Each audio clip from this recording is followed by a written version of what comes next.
اعوذ باللہ من الشیطان الرجیم بسم اللہ الرحمن الرحیم۔ اب یہاں قرآن کریم میں بظاہر یہ مذکور نہیں ہے کہ یہ جو دعا کی گئی تھی آسمان سے خوان اتارنے کی، اس پر عمل ہوا یا نہیں۔ بعض حضرات کہتے ہیں جب حواریین نے اس سخت تنبیہ سنی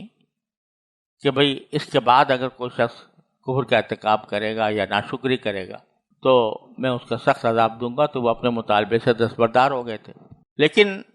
زیادہ تر مفسرین کا کہنا یہ ہے کہ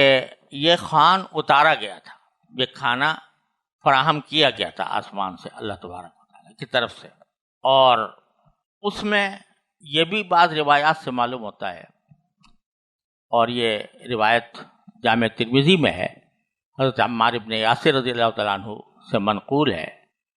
کہ یہ مائدہ آسمان سے نازل ہوا، اس میں روٹی اور گوشت تھا، اور اس حدیث میں یہ بھی ہے کہ ان لوگوں نے میں سے بعض نے خیانت کی اور اگلے دن کے لیے اٹھا کر رکھا، اس کے نتیجے میں ان کے اوپر مسخ کیا گیا، ان کو مسخ کیا گیا، یعنی در حقیقت انہوں نے کہا تھا ناکلوا منہا، ہم اس دسترخوان سے کھائیں گے، یہ نہیں کہا تھا کہ اس کو آئندہ کے لیے اٹھا کر رکھیں گے۔ اس واسطے بعض روایتوں میں ہے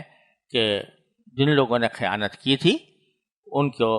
پھر عذاب کا سامنا کرنا پڑا۔ لیکن بہرحال یہ روایات ضرور ہیں، لیکن قرآن کریم نے کوئی بہت زیادہ صراحت کے ساتھ یہ بات ذکر نہیں کی، اور جو بات صراحت سے قرآن نے ذکر نہ کی ہو اس کے بارے میں کوئی یقین کے ساتھ کوئی مفروضہ قائم کرنا مناسب نہیں ہے۔ اب اس کے بعد اللہ تعالیٰ محشر کا منظر بیان فرماتے ہیں۔ ایک تو سوال جواب محشر کا پہلے مذکور ہو چکا ہے، جس میں اللہ تعالیٰ نے اپنی نعمتیں بتائی تھیں حضرت عیسیٰ علیہ السلام کو، اور اب خاص طور پر نصارہ نے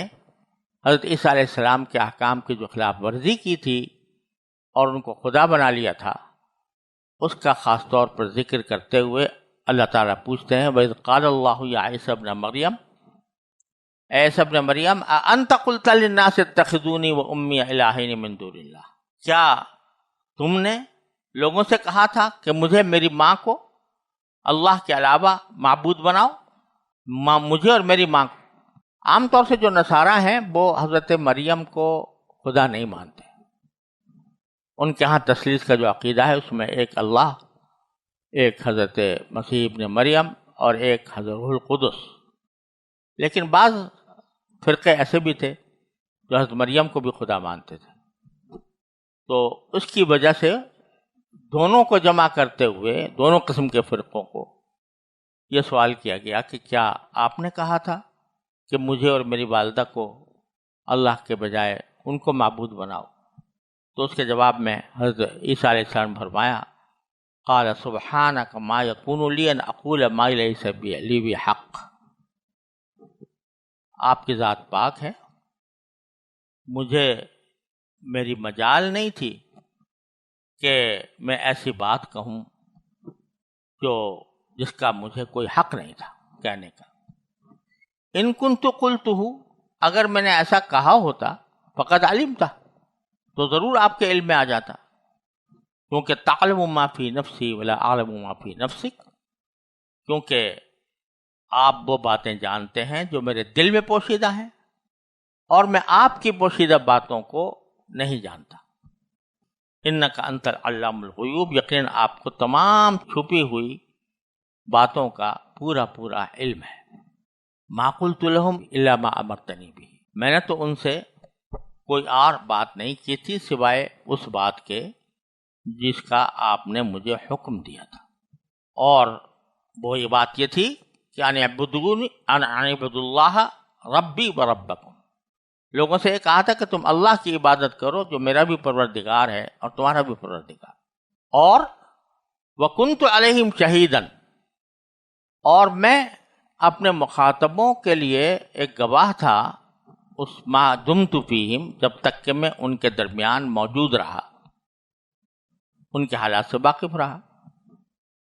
فلما توفیتنی، پھر جب آپ نے مجھے پورا اٹھا لیا، تو کنت انت الرقیب علیہم، تو آپ ہی خود ان کے نگراں تھے۔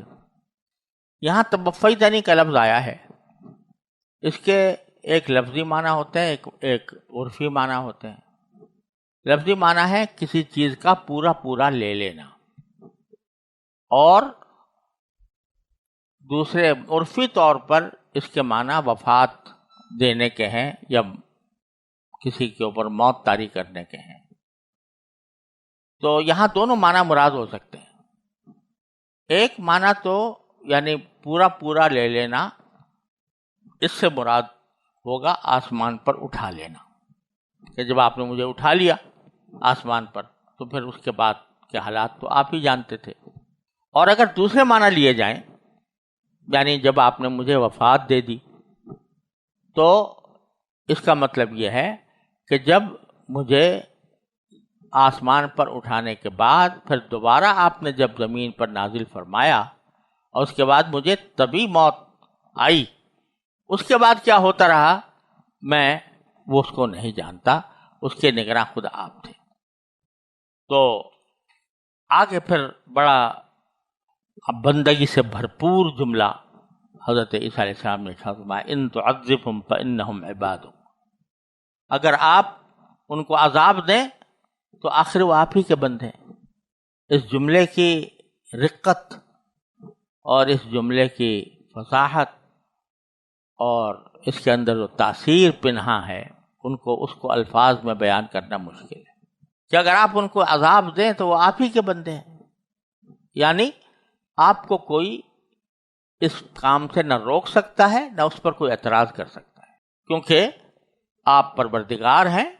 مالک الملک ہیں، خود مختار ہیں، اور آپ کو کسی کی رضامندی حاصل کرنے کی ضرورت نہیں ہے، آپ کے بندے ہیں، آپ جو چاہیں ان کے بارے میں فیصلہ فرمائیں۔ یعنی یہاں پر ایک طرف یہ نہیں فرمایا کہ اگر آپ کو عذاب دینے ہوں تو عذاب دے دیں،